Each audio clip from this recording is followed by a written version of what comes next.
Ever since Choso anointed Yuji as a demon god in chapter 139, we've all been waiting patiently for the emergence of a badass Yuji that is deserving of that name, and that's still not happened, but it's close. It won't happen until he does one thing that I'll come on to in a bit. Yuji's switch has been flipped a few times against Mahito after the killing of Junpei, against Mahito during the Shibuya incident, and against Sukuna in chapter 214 to 215. When the switch is flipped, he becomes berserk, he becomes thirsty for vengeance. The bloodlust emanating from him is so evident, it's scary, it is reminiscent of a demon god. He's a demon prince right now. He has not been the same since Shibuya. In Shibuya, Sukuna took over his body and killed a lot of people, and the guilt that Yuji bears on his shoulders is evident, especially against the fight with Higurama, where without hesitation he takes the blame for the murder, even though it wasn't him, it was Sukuna. So that surprised Higurama, who's a lawyer, but Yuji goes further and says that Megumi will never be happy so long as he's alive or he's around. He won't be happy, nor will he be safe. Against Mahito the first time, he learned to kill curses or even humans who are so far gone by killing Junpei. And that's a mercy in itself. Against Choso, he learned to truly fight by himself. Now, he's fought before on his own against Todo, against the Finger Bearer, but he wasn't at a level that he's a threat to special grade curses. And before that, there was a lot of team-ups. Him and Todo against Hanami, him and Nobara against the brothers. And then he fights the older brother who's trying to avenge his slain brothers in Choso. And we see him really put together everything that he's learned so far and adapting to the situation. He is very knowledgeable in terms of fight IQ, and it was a fantastic fight. When he fought against Mahito in the Shibuya incident, he learned that you truly need to get your hands dirty, as he felt true bloodlust. Against Sukuna in chapter 214 to 215, he had a reality check.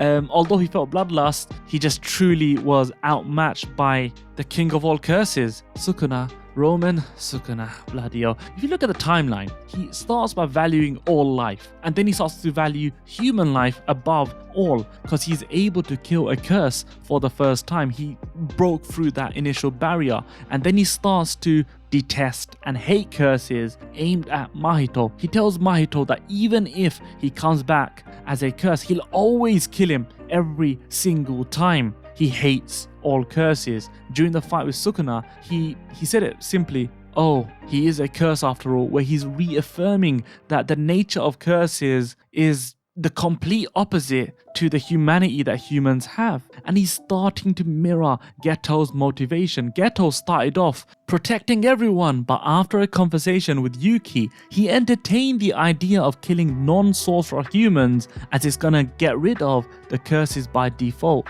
And then he sees the evil of humanity, which cemented his hatred for non-sorcerers by questioning, what's their worth and why am I protecting these monkeys? And he came to a point where he is willing to kill sorcerers to achieve his goal to exterminate non-sorcerers. Yuji is starting to, and he has questioned the existence of curses. Now he's rejecting the existence of curses. He says to Sukuna, why is it that you have to hurt people? Why do you cause so suffering? Why the hell do you lot exist? The reason why Yuji is yet to become the demon god is because he hasn't taken that step to truly exterminate curses, and that step is to do anything by all means necessary to get rid of a curse. He was reluctant to take the supposed life of a curse initially. Then he was reluctant to take the life of a human that's been afflicted by a curse so badly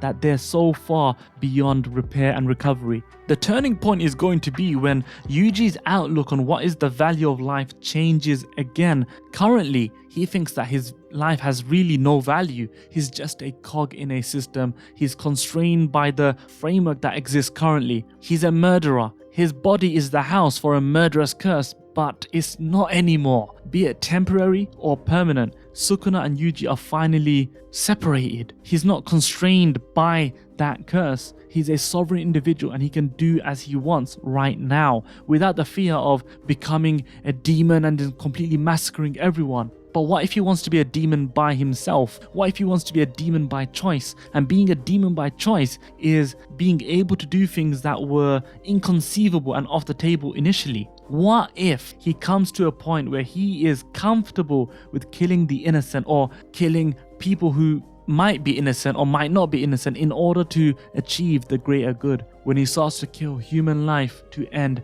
a curse's life and existence. When he comes to that point, Yuji wouldn't know it, but he's stripped away his own humanity, his own morality, and these are the breadcrumbs that Gege has left for us throughout the series. I can't wait for Yuji to attain this title, and when he does, we will be eating all of the breadcrumbs, all the chicken, all the steaks that we want, because it's going to be demonic greatness.